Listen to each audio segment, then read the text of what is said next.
I'm Rolene Marks. This is the Israel Brief, brought to you by Lay of the Land. You can hear a lot of noise around me. I'm in the south of Israel, very close to the border with Gaza. You can hear the sound of our air traffic. And behind me, I'm at the site of what remains of cars that were burnt, that were destroyed, that were shot up, that were taken on the 7th of October. Now, today's brief is going to be a little bit of a brief with a difference. I've just come from Nahal Oz, the army base Nahal Oz, right on the border with Gaza.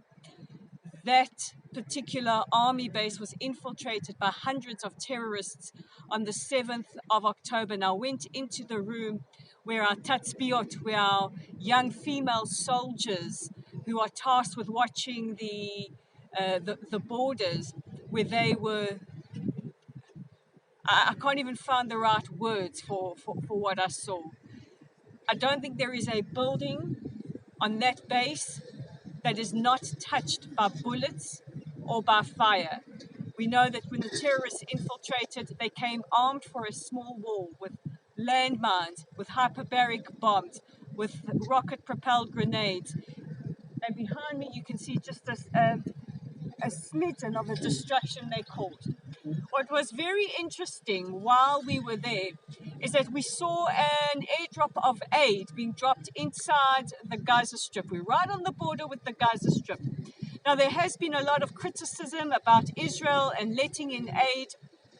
Yesterday, Benny Gantz, the war cabinet minister, one of the leaders of the opposition, met with the UK Foreign Secretary David Cameron and also Rishi Sunak, and faced a lot of criticism for Israel letting in aid. And I just want to clarify some facts. Israel is letting in aid. In fact, we've said again and again and again, and I've said it here, there is no limit to the amount of humanitarian aid that we are letting in.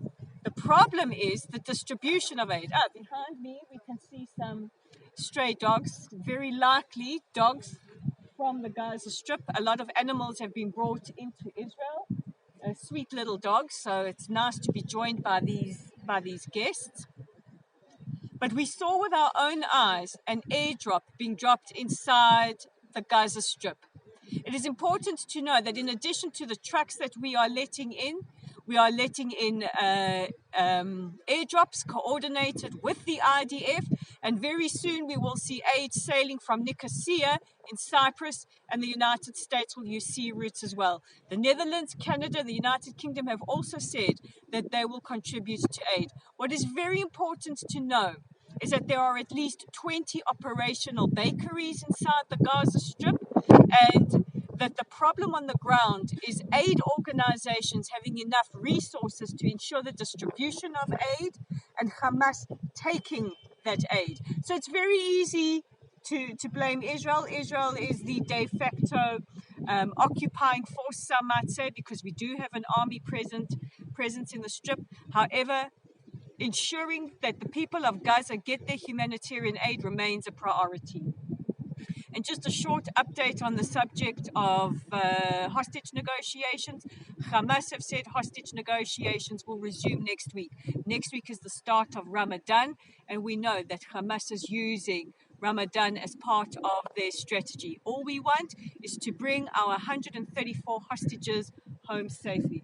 I'm sure you can hear the helicopter in the distance, a lot of noise here, so I'm going to keep it brief and take this opportunity to remind you to check out our website at www.layoftheland.online, our Facebook page at Lottel Site, our YouTube channel right here at the Israel Brief. We're on X at Lay of the Land 5. My big thanks to my camera woman, Amy, behind the scenes. And guys, take care of yourselves, take care of each other. I will see you next week. But I'm Rolene Marks. This is the Israel Brief from the south of Israel. From here, we're going to go to the Nova Festival and to some other bases and share our gratitude with the soldiers who are keeping us safe 24/7.